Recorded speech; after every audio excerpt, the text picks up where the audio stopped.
inom ng alak. Kasi napaka-sayang grupo doon ng mga lalaki.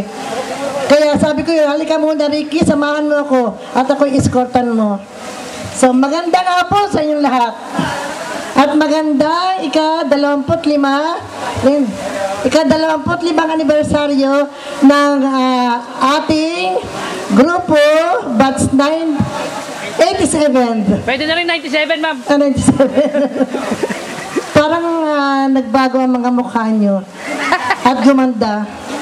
Alam niyo pag ang grupo ng mga pogi, narito. Ang grupo ng mga mas pogi, naroon. Ang grupo ng magaganda, naroon. Ang mas magaganda at pinakamaganda, naririto. Hanep.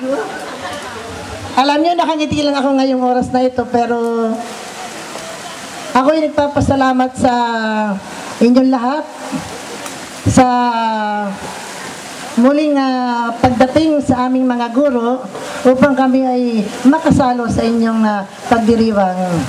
Doktora Mildred, nasa amin nung isang araw at kinukumbida ko ng kanyang anak at saka ng kanyang asawa.